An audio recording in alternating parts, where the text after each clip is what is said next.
আসসালামু আলাইকুম প্রিয় দর্শকবিন্দু, আশা করি সবাই ভালো আছেন।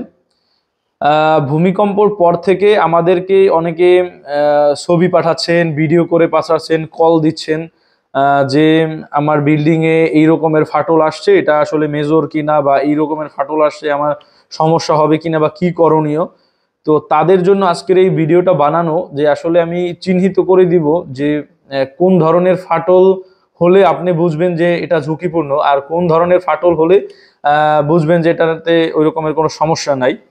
তো আমরা সেমলি যদি একটু আপনাদেরকে বুঝাতে চাই ক্লিয়ারলি, যে ফাটল হচ্ছে দুই ধরনের হতে পারে। একটা হচ্ছে স্ট্রাকচারাল ফাটল, আর একটা হচ্ছে নন স্ট্রাকচারাল ফাটল। স্ট্রাকচারাল ফাটল বলতে আমাদের যে ফ্রেমওয়ার্ক স্ট্রাকচারটা আছে, যেমন ফাউন্ডেশন থেকে শুরু করে ফাউন্ডেশন, কলাম, বিম, স্ল্যাব, এগুলো হচ্ছে স্ট্রাকচার, মানে মেইন ফ্রেমওয়ার্ক স্ট্রাকচার। তো এই স্ট্রাকচারের মধ্যে যদি ফাটল হয় সেটা হচ্ছে ক্রিটিক্যাল হতে পারে। সেটা ডিপেন্ড করে যে কোন ধরনের ফাটল হয়েছে, এটা কি ভিতর পর্যন্ত ফাটল নাকি হালকা ফাটল, মানে ডিপেন্ড করে। আর একটা হচ্ছে নন স্ট্রাকচার, যেমন আমাদের যে কোনো পার্টিশন বা প্লাস্টার, যেমন ওয়াল প্লাস্টার, এতে হালকা ফাটল, বা প্লাস্টার বা ওয়ালে বেশি ফাটল হতে পারে, বাট এটা হচ্ছে নন স্ট্রাকচারাল, এতে ওই রকমের ঝুঁকি থাকে না। তো এই বিষয়টা আজকে আমি একটু প্র্যাকটিক্যালি আমাদের কিছু ক্লায়েন্ট বা আমাদের কিছু ভদ্রলোক, মানে ভিউয়ার্স যারা আমাদেরকে ফলো করে, তারা হচ্ছে আমাদেরকে দিছে, ওই জিনিসটা থেকে আমি আপনাদেরকে এই বিষয়টাকে বুঝিয়ে দেওয়ার চেষ্টা করব। চলো, আমরা দেখতে পাচ্ছি যে এই জায়গায় একটা কলামে বেশ ফাটল ধরছে। তো আমার কাছে এটা মনে হচ্ছে যে এটা আসলে স্ট্রাকচারালি ফাটল। কিভাবে? এখন এই বিষয়টা বুঝতে হবে যে আমার যে রড আছে, বা কলামের ভিতরে বা বিমের ভিতরে যে রড আছে, এই রড ভেদ করে যদি ভিতরের দিকে ফাটলটা হয়, মানে একটা বরাবর অ্যাঙ্গেলে বা বাঁকা হয়ে গেছে কলামটা, এই রকমের দিয়ে যদি ফাটল হয়, সেক্ষেত্রে এটা হচ্ছে আপনার স্ট্রাকচারালি ফাটল। এটার জন্য হচ্ছে আপনার ব্যবস্থা নিতে হবে, যে কোনো ভাবে এটার জন্য হচ্ছে ব্যবস্থা নিতে হবে। সাধারণত আমরা এইসব কলামের জন্য বা এইসব স্ট্রাকচার ঠিক করার জন্য রেট্রোফিটিং করে থাকি। তো এই দেখেন, এই জায়গা দিয়ে হচ্ছে একদম প্লাস্টার বা ক্লিয়ার কভার, তো এই জায়গায় আসলে এত থাকে না, প্রায় 1.5 ইঞ্চির মতন ক্লিয়ার কভার থাকে।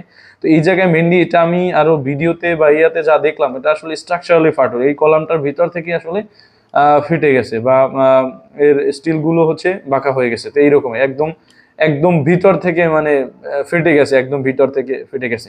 এখন এই ফাটলটার ভিতরে দেখেন, এই পাশে কিন্তু একটা ছোট ফাটলের মতন আছে। হ্যাঁ, তো এই টাইপের যে ফাটল বা এই টাইপের ক্র্যাক গুলো হচ্ছে, মানে সাধারণত ওয়ালে হয়, বা আপনার প্লাস্টার হালকা একটু ইয়া হয়, চুন ফাট ধরে।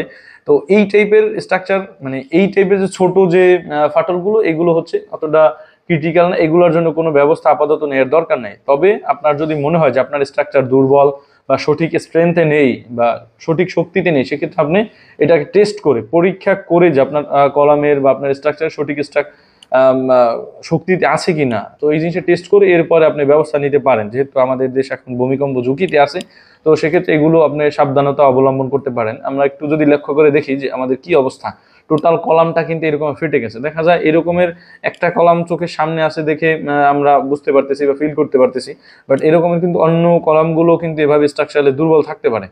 তো দর্শক বিন্দু, এই যদি এই রকমের বড় ফাটল থাকে, যেটা হচ্ছে আপনার লম্বি ভাবে বা ত্রিকোণমিতিক ভাবে হচ্ছে আপনার স্ট্রাকচার, মানে মেইন কলাম বিম থেকে ফাটল ধরে, সেক্ষেত্রে আপনি বুঝবেন এটা হচ্ছে স্ট্রাকচারালি ফাটল বা স্ট্রাকচারালি ক্র্যাক আসছে এখানে। তো তখন কি করতে হবে? এটার জন্য একটা ব্যবস্থা নিতে হবে। ব্যবস্থা হিসেবে আমরা যেটা দেখি, যেটাকে রেট্রোফিটিং করতে হবে, বা বিল্ডিং এর বাকি কলামগুলোকে এটা সাপোর্ট দিতে হবে, বাকি স্ট্রাকচারটাকে একটা সাপোর্ট দিতে হবে, এবং এই যে কলামের যে স্ট্রেংথ, এটাকে স্ট্রেংথ গেইন করতে হবে।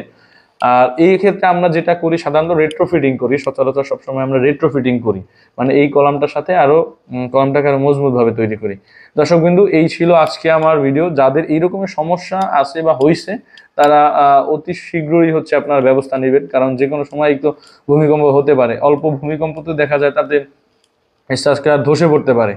তো সবাই একটু সচেতন হবেন। আর যারা নতুন বিল্ডিং করতেছেন, তারা অবশ্যই ভালো একজন ইঞ্জিনিয়ার, আর্কিটেক্ট বা একটা প্রতিষ্ঠান থেকে আপনারা কোড ফলো করে, বিএনবিসি কোড ফলো করে, ইঞ্জিনিয়াররা যেমন ভাবে দিবে ওইভাবে বিল্ডিংটা কনস্ট্রাকশন করার চেষ্টা করবেন। সবাই সুস্থ থাকবেন, ভালো থাকবেন। আসসালামু আলাইকুম।